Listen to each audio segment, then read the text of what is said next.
اسلام میں کوئی بھی ایسی چیز حرام یا منع نہیں ہے جو کہ انسان کے فائدے کے لیے اور سوسائٹی میں نقصان کا باعث نہ بنے.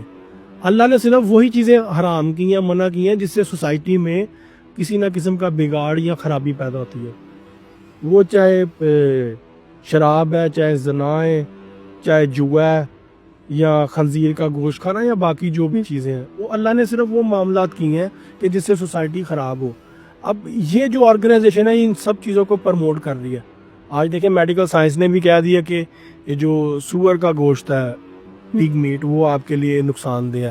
اس سے جسم میں آپ کے سٹمک میں ورمز پیدا ہوتے ہیں، کیڑے پیدا ہوتے ہیں. ٹھیک ہے. شراب کے بارے میں وہ آپ کی عقل کو اور وہ آپ کی باڈی کو جو میڈیکلی سب کو پتہ ہے کیا اس کے نقصانات ہیں. اب جہاں تک بات آتی ہے زنا کی بدکاری سی، دیکھیں اب کوئی شادی شدہ مرد یا غیر شادی شدہ مرد ہے، وہ کسی شخص کی بیوی کے اوپر بری نظر رکھتا ہے، اس سے اپنا ایک فزیکل ریلیشن قائم کرنے کی کوشش کرتا ہے، اسے خون خرابہ ہوگا.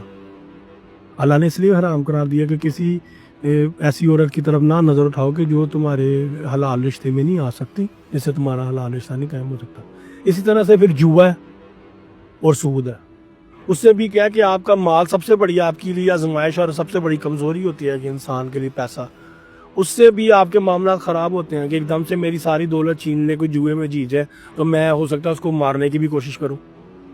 اب کسی کو میں نے سود پہ پیسے دیے ہیں اور میں اس کو تنگ کری جا رہا ہوں، اس سے سود لے جا رہا ہوں، تو وہ ہو سکتا ہے ایک وقت آئے گا تنگ آ کے کہ میں اس کو مار دوں، میری سود سے جان چھوٹے.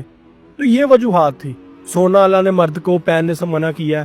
سونا مرد پہ پہننا حرام ہے. کیوں؟ سونا پہننے سے آپ میں غرور تکبر پیدا ہوتا ہے. یہ فرعون، یہ نمرود، یہ جو بادشاہ تھے، یہ لوگ سونے کی وجہ سے غرور تکبر کے شکار ہوئے اور انہوں نے خدائی دعوے بھی کیے.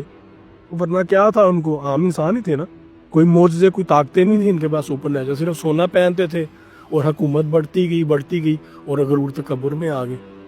اب یہ سارا سسٹم ہے جو کہ آج کل اب آپ دیکھیں ہالووین نائٹ ریسنٹلی گزری ہے، رات منائی جاتی